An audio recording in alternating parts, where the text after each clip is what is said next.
Hello, everyone. Today we'll be talking a little bit about the concept of social structure and what does that mean. And we'll also talk a little bit about groups and the influence they have on all of us. Now, when it comes to social structure, it's exactly what it sounds like. It's a structure that is set up for our social interactions. For example, we've all been trained and we've all been socialized already, and we do know the protocol for going to the movies. And if you see this lady here, she's on her cell phone, and everyone around her is in not approving of her behavior because she's violating the social structure which has already been set in place, and we know the rules. We know the unwritten rules, the folkways, if you will. Now, here's a restaurant. It's called the Olive Garden, and here's a restaurant called Peter Piper Pizza. Now, all of us already know the set up social structure for these two restaurants and how you would act accordingly depending on which restaurant you go to. So that's all social structure is referring to. Here's the definition: the way society is organized into predictable relationships. And that's what a social structure is. We've been socialized, and now we know the rules on how to behave.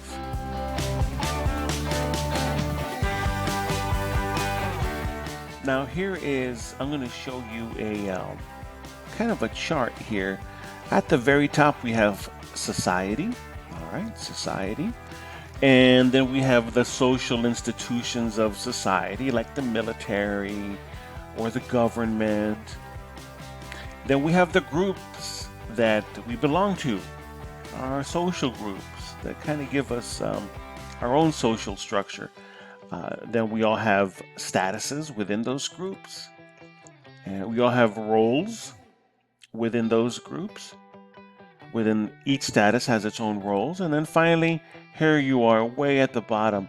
So when we answer the question, hey, do we have free will? Well, yeah, we do have free will, but look at all of the different things that are influencing our behavior. Societies and the institutions, and then the groups, and then the statuses that we hold within those institutions, and then the roles we have to carry out. Here's a social structure that doesn't exist anymore: king, clergy, lords, knights, and then here at the bottom we have peasants. So here's one type of social structure that just isn't around anymore. Let's talk about this social structure. Slowly disappearing, hunting and gathering. Now, what I want you to know for the test is the one that is in white letters. So what do you need to know for the hunting and gathering? Yes, they are usually nomadic, which means they travel a lot. But what you need to know for the test is they're the most egalitarian. Now, that's a big fancy word. What does that mean? It means everyone is equal. Regardless if you're a hunter or a gatherer, the status is relatively the same. There's not that much dramatic difference between the statuses and the hunter and gatherers. So egalitarian means the same, and out of all of the societies we're going to talk about, the hunter-gatherers are the most egalitarian.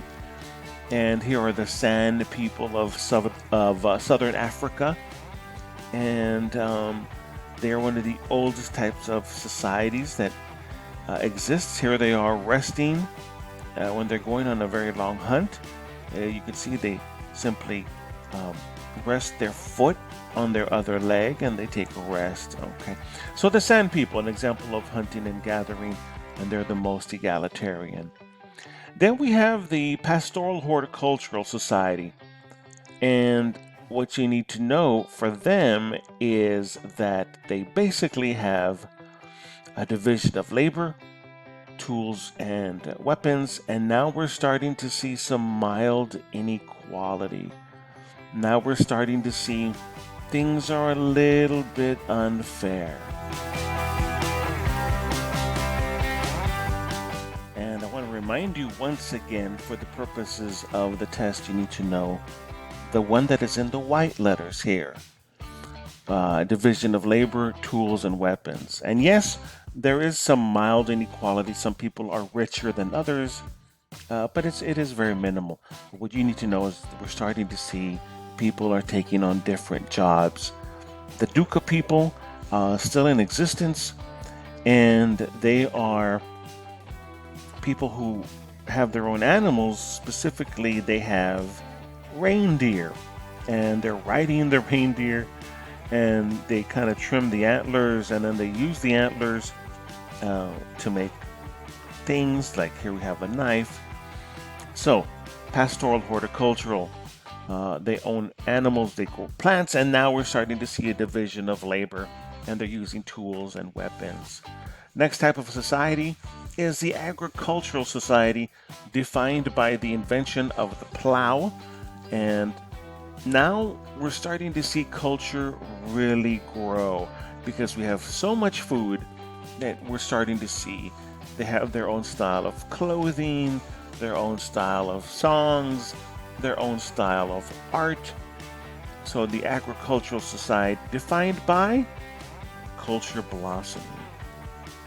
And social inequality is now a part of life, and now we see that, hey, some people are poor and some people have a lot. But for the purposes of the test, remember, we need to know culture blossoms in the agricultural society. Now we have the industrial type of society. It is defined by the invention of the steam engine. And now that we have factories and we have steam engines, we need people to move into the cities, and these country villages are starting to disappear because people are moving into the city, they're getting a job in the factory, they're living in the city, they're going to restaurants, they're having their laundry done, all of these different things. This is all happening in the industrial type of social structure. And the superpowers of the world all basically went through the industrial type of society around the same time. And now we have formal institutions begin. Like now we're starting to see, law enforcement and governments and all of those things that are necessary for a society to exist. Now, we are in the post-industrial type of society, defined by the invention of the microchip. In a post-industrial society, it's basically based on information and services. For example, sales, law enforcement, or education. It's basically exchanging information or exchanging services. And that's what the post-industrial type of society is known for. And this is where social institutions prosper, like governments become huge, and the military becomes much larger, and government becomes a mega government, and everything doubles in size in the post-industrial type of society. So these are the different types of social structures that exist. Now, where are we headed? Now, what I'm going to tell you now is, I'm not saying this is a guarantee. This is 100% where everything is going. No, I'm not saying that. I'm just saying it does look like society is going to this new type of society. It's called a biotech society. It's an economy focused on DNA of plant and animal. So again, we are headed in this direction, but it could easily change within the next couple of months or years. So don't take this as this is 100% accurate. This looks like we're headed in this type of society. A couple of examples: we are changing the type of food that we eat, and we're altering the DNA. For example, this is a combination of an apple and a grape. It looks like an apple and it feels like an apple, but when you bite it, it tastes like a grape. Here we have goldfish that have been altered to look a little bit different because As you can see, they've been given the bioluminescence of jellyfish. So they glow in the dark. When you put a black light on the very top, they all glow in the dark. So again, we're altering DNA.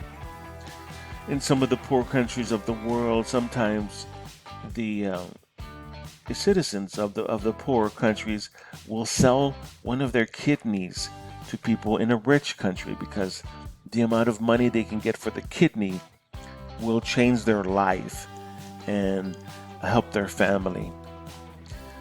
Surrogate mothers are very common, and sometimes people will carry the baby of a rich couple.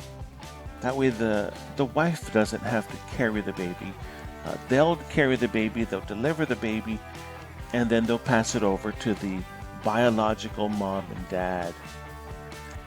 Here is a mouse that went viral, and if you see, oh, does this mouse have a human ear? No, that's not a human ear. All it is cartilage of a cow, and they did put it in the shape of a human ear, but it's really just cartilage, and they put it here inside the mouse so it could get strong, and the cartilage needs the oxygen of the blood and all of that. So this is another example of a biotech society where we're slowly headed towards the future.